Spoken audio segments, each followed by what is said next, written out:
I want to go and deep dive into this conversation. This man is saying that he was laid off from Google and the lessons that he was learned as a result of it. We want to get to the money. Make sure y'all tap into the Patreon. Link is in the description as well as pinned to the top of the chat. I love y'all. I appreciate y'all. Let's get it in. I like to highlight content creators. So this man's name is 9 to 5 Millionaire Mindset. Again, his name is 9 to 5 Millionaire Mindset. Laid off from Google. These are his lessons that was learned as a result of it from being laid off from a $250,000 job. Can y'all imagine that? Have y'all ever thought about that? What it would be like to be laid off from a $250,000 job? How would you recover? If you was making $250,000 a year and you've adjusted your lifestyle to it, how would you recover? Let's get into it, y'all. Hey everyone. So a few months ago, I was laid off by Google. Funnily, on Valentine's Day this year.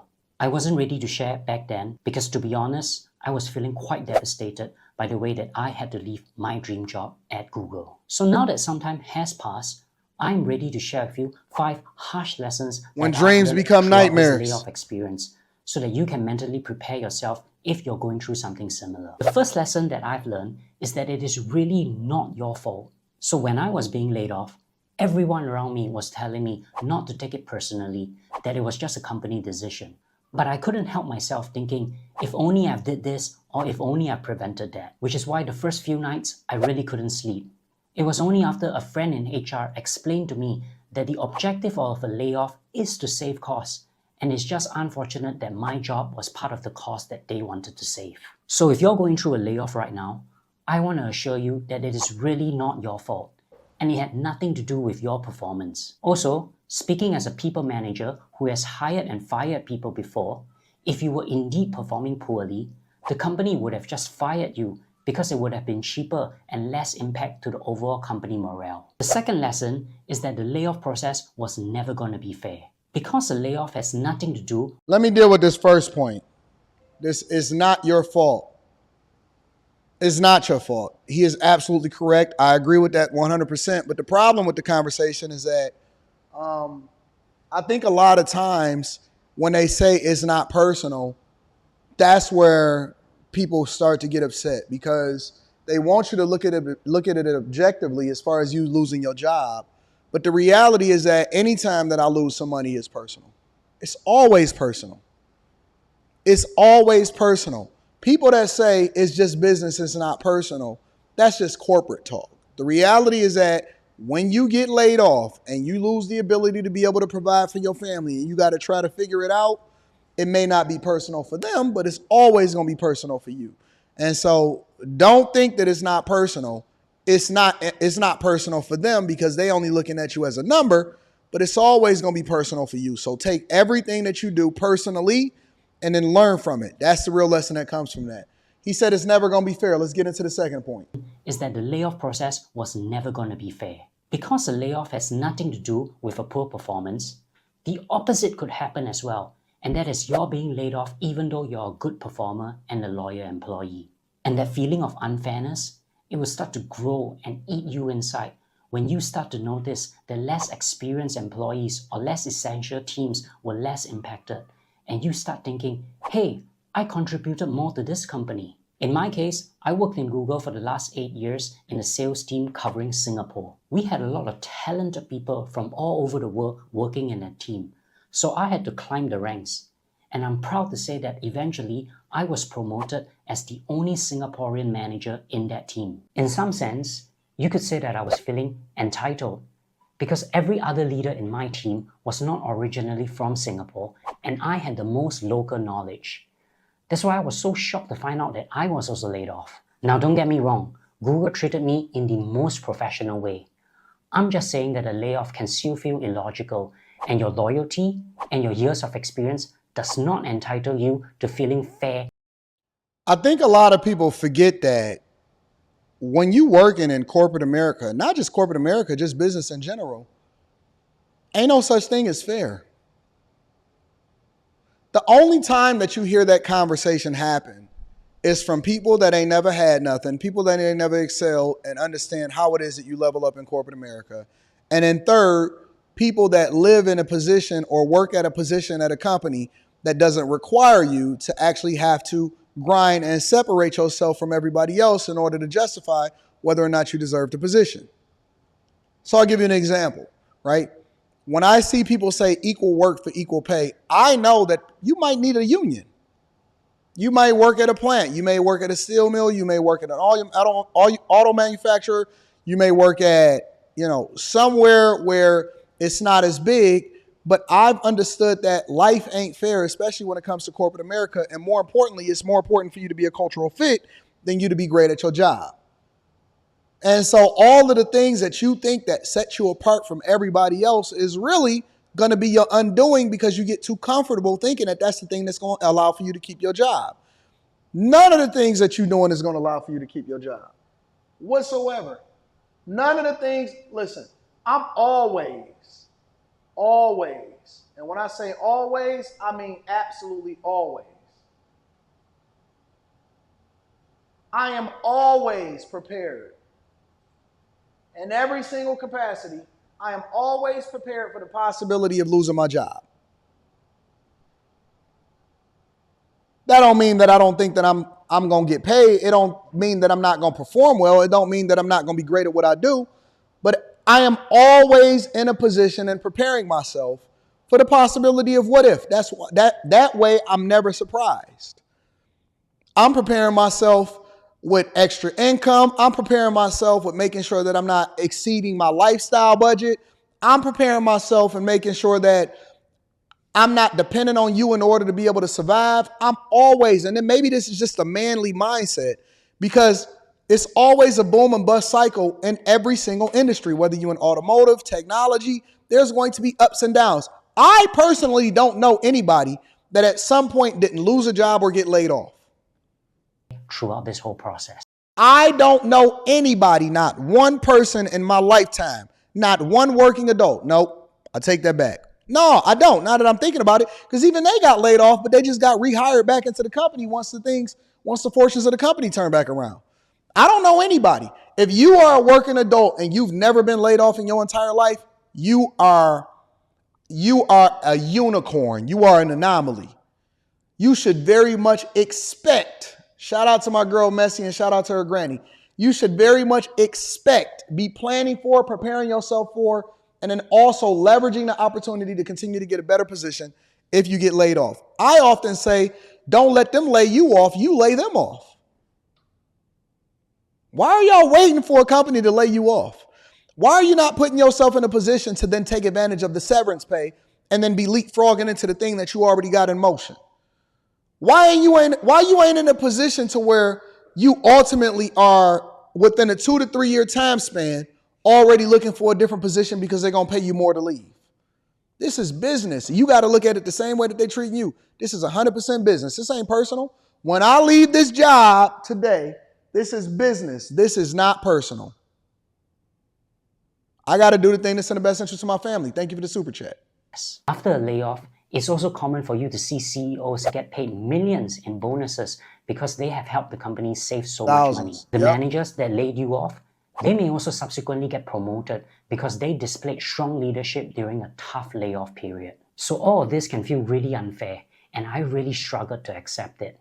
It was only after a career mentor reminded me that just like in life, there are different rules for different people. Facts. And the layoff is no different. Some of us are lucky, some of us are not. So it's best just to not take it personally. And my performance bonus is based off of what it is that I bring back to the shareholders. You ain't like that statement, did you? My performance bonus is based off of the value that I bring to the shareholders. My goal is to increase the stock price, put in motion things that's going to allow for the company to be able to thrive long term, get rid of bad assets. And so if you just so happen to be working in a division that we're no longer interested in holding, then either we're going to sell the division and get rid of your job. And if we can't negotiate for that division or whoever it is to take on this new holding that we sold off to keep your job, then guess what? You bound to drizzle. That's just the way that it go. And so you have to look at it as business. It's an exchange in services. I'm exchanging and I'm paying you for your time. I owe you no loyalty. The only person that owe you loyalty is the person that lay next to you every day. You have to look at it like business. And that way you're never surprised. Move on. Lesson number 3 is to be kind to yourself and others. Because layoffs are ultimately out of your control, the only thing that's within our control is to be kind. Be kind to yourself and know that you did your best. And give yourself the time to grieve and recover. Nah, I don't believe in that one. We're going to skip over that. I ain't got no time for that, big dog. I got to get this bag. You know what I'm saying? I'm not giving my time to grieve and recover. I'm already recovered. Listen, by the time that I find out, if I start to hear that it's anything as far as layoffs is coming, I'm already working on my next job. I done already started tapping into my contacts. I done already sent out emails. I'm already redoing my resume. What do you mean time to grieve and recover? What are y'all going to be doing? Y'all going to be at Starbucks? Y'all going to be kicking it with yourself? I know people that never even told they chick that they got laid off. They found another job so fast. They was already in an interview process that by the time that they got their severance check or they got their 2-week check, they already had things in motion and they was already going into the next position. So the conversation, this is real. The conversation that they had with their wife when they got home is, hey, baby, I got this new position. Oh my God, we moving up. By the time that they got this, by the time they was already interviewing, they had already called their contacts. Hey fam, what's happening over there? The new place didn't even know that the old place was laying off. So when they interviewed the person, he was saying, hey man, listen, it's just an opportunity for me to do better. I've been there for a long time and I'm ready to move up. I'm ready to move up. I think that there's some things that can help, that I can do to help this organization. I was tapped to come in here. I was referred by such and such. By the time that they even started to do the whole layoff, he was working both jobs, got a severance package from one of them, was already working the next job, was telling this chick that he had got a promotion. Grieve? Grieve what? Feel sorry for yourself. Be kind to yourself. Be kind to your pockets. This is a business. I ain't got time I don't feel no emotion whatsoever for all of the jobs and the positions that I've had in my lifetime. I'm appreciative, but I absolutely owe no loyalty whatsoever. Whatsoever. Grieve what? Grieve what? Do this. Lesson number 4, and this is the harshest, is that your work friends will stop contacting you. So this was a big shock to me. Ain't no such thing as work friends. Getting laid off. Because I thought I had close friendships with these people after years of working together. And eventually I found out 3 reasons why your work friends won't really be there for you. First is that they just don't know how to approach you. Some colleagues may feel that you need some time to yourself, while others feel powerless because they can't really offer you a job or any solution, so they don't really know where to start. The second reason is that they are just as worried about layoffs. Okay, so anyone who survived a layoff knows that there will always be more layoffs coming their way because the company is always under pressure to save more costs. So your work friends are just dealing with their own work security. They're trying to take care of their family, so they may not have time or the headspace to reach out to you. Third reason is that you simply no longer work there. When I was a people manager in Google, I would be hiring people and I would be deciding who to promote. So naturally, a lot of people will reach out to me to collaborate because that could help advance their career. Now that I'm no longer there, they move on to speak with the next person who can make such career decisions. It's just like a modern woman. It's just like a modern woman, unless she can come back and get that D. But then I want you men to start telling these women, you know what? I'm more than the D. It's just like a modern woman. She trying to backtrack because she know that she messed up. And so she trying to come back and get that D because where she stepped out at, it wasn't what she thought it was. The grass wasn't greener on the other side. And so she trying to come back. And I said, no. Y'all want you to say, no. I am more than my D. That is the thing that we are going to start saying to these women. I'm more than the D. You didn't appreciate it. You didn't appreciate what you had here. You didn't appreciate the love, the roof over your head. Right? You see how these lights is working? Remember when you told me that I wasn't speaking your love language? I am more than the D. And it's the same thing when it comes to these people. These women will move on immediately and not even think twice. The same way that the coworker will move on immediately and now that you no longer serve them, now that you no longer play a role in their life. Most people in corporate America is fake friends anyway. I'm going to be honest with you. Most people in corporate America are fake friends. They smile in each other's face. All the time they want to take your place. The backstabbers. Backstabbers. Smile in your face. All the time they want to take your place. The backstabbers. They not your friend. They will throw you under the bus immediately in order to get a promotion, not caring even a little bit about whether or not you can feed your family. You better stay aware. You better stay afloat. Sharing this with you so that when you get laid off, expect your circle of friends to really shrink. That's why it's really important for you to have friends outside of work, because you're going to need their support in this difficult time. Because if you don't have your friends' support, you might still have that self-doubt or low in confidence in yourself. And this is setting yourself up for failure, because if you were to go to interview for your next job, the next employer, they might sense that insecurity or vulnerability in you, and they might take advantage and lowball you and give you a shitty job. So remember, let your friends and loved one remind you how awesome you are so that you can rebuild your confidence before you take your next step. And speaking of your next steps, lesson number 5 is that finding your next job is gonna suck. So after taking some time to accept being laid off, your next immediate priority is to find a new job. And that's gonna suck because jobs openings are few because the times are tough right now. In my case, I saw myself panic reacting and just applying for any and every job out there. I didn't even consider if those jobs were suitable for me, and I ended up wasting a lot of energy throughout that process. If I were to redo it again, I will follow this 30, 60, 90-day framework. So just ask yourself, if you were laid off today, how long would it take for you to find another job? I could find another one tomorrow if I want one, but I don't want one. I'm done. After this one, listen, unless somebody offer me a crazy, I'm already plotting my getaway right now. Unless somebody offer me a crazy bag. And I don't see it because I don't have the capacity no more. And I got to still be working from home. My criteria, I'm too picky at this point. I'm too picky. I ain't even going to I wouldn't even want to put that burden on nobody.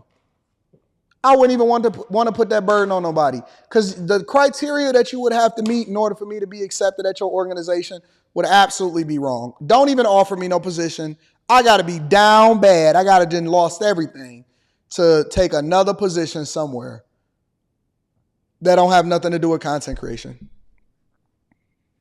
I'm thinking that based off of that viral video that happened last week, and there's people in my organization like, hey, I know him. He be on them calls. It's over for me. I'm done. I'm just holding on as long as I can. Hold on for dear life. I'm getting every dollar that I can get at this point, because after this, it's over. I retired in 2019. I'm not sure I'm going to last past 2024. I'm going to be honest with y'all. I came back wearing number 24. They told me to put on number 8 again. I said, no, I'm wearing 24. I came back like Kobe with the Mamba tattoo on my arm. I'm it. That's it this time.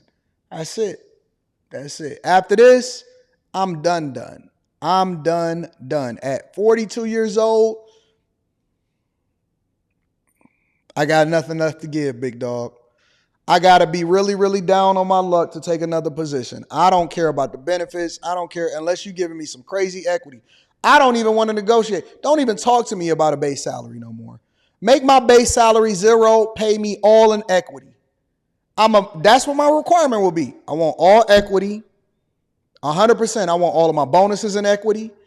I don't want to ever come into the office, so I want to work from home the entire time. And I do not want to be a part of upper leadership, but I want to make upper leadership money. That's my criteria.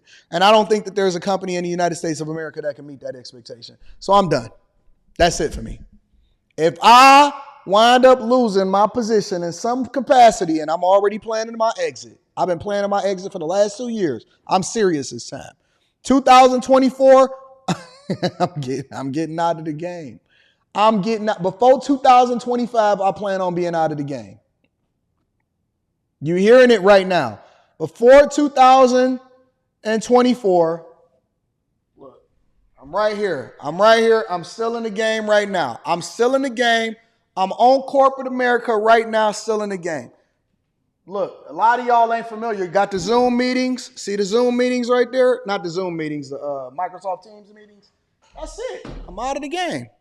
I'm out. I'm never coming back. I'm never coming back. They don't love you like they did Kobe. That's what they told Paul Pierce. Anyways, let me go ahead and